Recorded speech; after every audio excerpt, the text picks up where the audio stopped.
Welcome to this explainer. Today, we're going to map out a truly compassionate, systemic view of neurodiverse relationships, specifically relationships where one partner has ADHD.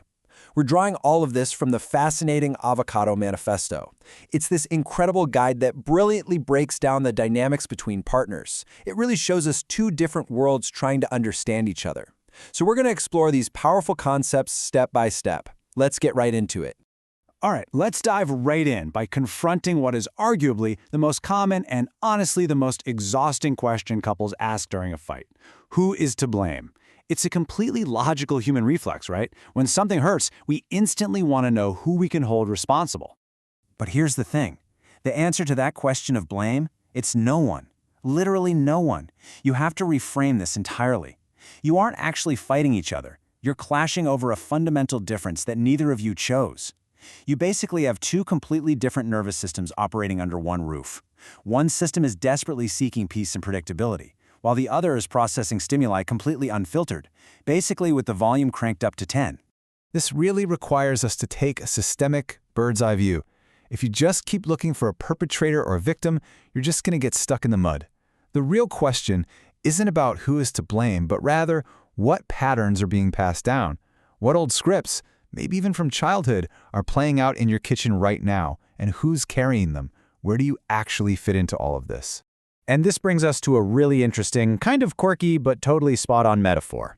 The avocado. It sounds a bit funny, but it hits the nail right on the head. Think about it. An avocado looks exactly the same on the outside every single day, right? But you never actually know what you'll find inside until you open it. Sometimes it's perfectly soft, other times it's rock hard. This perfectly captures the unpredictable lived experience for both people. It's true for the non-ADHD partner who is tentatively opening the avocado, but it's equally true for the ADHD partner who actually is the avocado. They often wake up not even knowing what their own internal weather forecast is going to be that day. Section 1. Perspective 1. The silent accounting. Let's focus in on the unseen reality of the non-ADHD partner, often respectfully called the other in this dynamic. This is the person who looks like the stable, flexible anchor from the outside. Because this partner is constantly adapting to keep the peace and filling in the gaps, they unconsciously start keeping this silent accounting of all their sacrifices. But listen closely, because this is crucial. The most dangerous part isn't actually that you're counting. The absolute most dangerous thing is forbidding yourself from counting, because you know your partner can't help it, while secretly continuing to tally it all up anyway. That swallowed resentment, it always finds a destructive way out eventually. We really need to make a distinction here, because it can literally make or break a relationship. We need to look at the difference between love and sacrifice. Love involves giving, sure, but it leaves you whole afterward. You feel warmth, you feel fulfilled. Sacrifice, on the other hand, well, it might look like love from the outside, but it slowly drains you. If you are constantly giving and you find yourself turning into the emotional shock absorber of the relationship, just waiting for a crumb of recognition, well, that's not love anymore. That is self-loss. So if you're sitting there wondering if maybe you've crossed that line into sacrifice, there's 7 systemic signals of self-loss to look out for. Does your agenda constantly react to their mood? Are you only ever talking about them and their challenges? Have you lost touch with your own desires? Does resting actually feel unsafe because you're just waiting for the next unexpected storm? Going through these signals can really help you figure out if your relationship's gravity is pulling way too heavily around just one person, causing you to lose your own center. What we're fundamentally looking at here is an invisible form of grief. The non-ADHD partner is grieving. They are mourning the effortless relationship they expected to have. And what's so incredibly important to understand is that mourning a missed expectation doesn't mean you're blaming your partner for it not existing. It's totally okay to feel that way. It's just grief, plain and simple, without an enemy. Moving on to Section 2, Perspective 2, the mask and the carrier. Now that we've illuminated one side, let's pivot. We're going to mirror that exact same dignity and seriousness for the partner with ADHD or the carrier. We're going to dive right into their internal, often very chaotic reality. Because sitting right across that kitchen table is an equal and profound grief. The ADHD partner is also mourning. They're mourning an unlived life. They're mourning years of misunderstandings. They're dealing with this constant, nagging internal voice whispering that they failed yet again and carrying the deep, systemic shame that comes right along with it. This actually explains why a harsh or blunt sentence isn't necessarily a lack of love at all. It's really just a lack of packaging time. You see, in an ADHD brain, there might be 10 different rushing thoughts and several panic reactions all colliding at the exact same moment, with zero filter. It's like manually operating a dam. What comes out is just the shortest route, painfully unfiltered, and it's usually the thing they themselves regret the absolute most just a half-second later. This leads us to the real tragedy of the mask.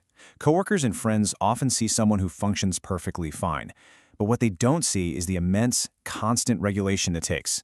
The ADHD partner uses basically all of their available energy to appear quote-unquote normal to the outside world. And the sad consequence? The moment they walk through the door into their safe haven, the mask drops, and their partner gets the completely exhausted, unfiltered, crashing version of them. So what feels like coldness to one partner is, ironically, the ultimate proof of trust for the other. They finally feel safe enough to just land.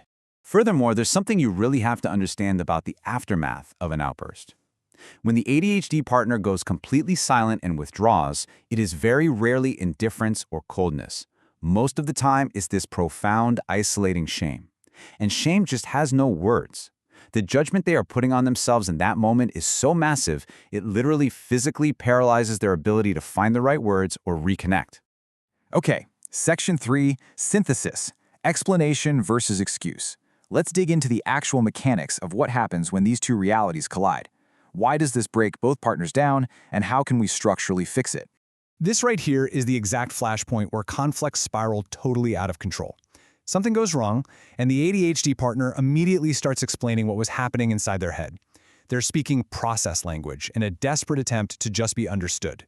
But the non-ADHD partner? In that moment, they are only feeling the pain of what just happened. They're speaking affect language.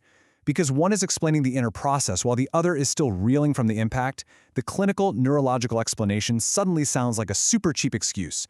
They are both right, but honestly, they both lose the conversation. So, to break this destructive cycle, we have to use what's called the key of order.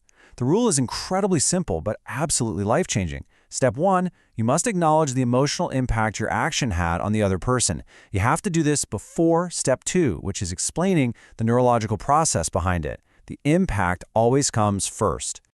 The source material puts this beautifully. Recognition opens the ear. Explanation without recognition closes it. Using the exact same words, but just flipping the order, can literally transform a marriage. By making sure emotional recognition happens before any logical defense starts, you guarantee that your partner actually feels heard. It's a total game changer. Section 4. Architecture, Boundaries without Hardening. Let's look at how the non-ADHD partner can protect themselves and set clear boundaries without building up a massive wall of resentment. This concept is wonderfully described as the constitution of the boundary. It brilliantly separates two very different things. On one hand, you completely and lovingly accept who someone is on a neurobiological level. But at the same time, and this is the flip side, you no longer automatically accept what their behavior structurally costs you. The first part, that's pure love. The second part, that's absolutely necessary self-respect. To make sure you're staying on that narrow path between love and sacrifice, you can test your boundaries using these 3 criteria. Whenever you're adapting, ask yourself, 1. Do I stay whole doing this? 2.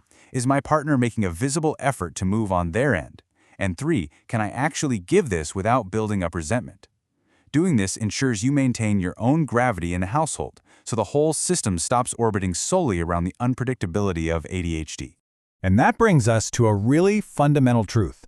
Ultimately, an explanation of neurodiversity or a medical diagnosis is never a free pass for harmful behavior. As the text powerfully points out, explaining is only the first half of maturity. The second half is taking visible, active responsibility for the impact you have on your partner. If you just stop at the explanation, you haven't done half the work, you've done no work at all. To wrap up our explainer today, I want to leave you with a final, provocative thought to chew on tonight. Instead of exhausting yourselves trying to figure out who is to blame, ask yourselves, what inherited patterns are echoing in your kitchen right now? And, even more importantly, who has the courage to step off that cycle first? Thanks so much for joining us, and keep exploring.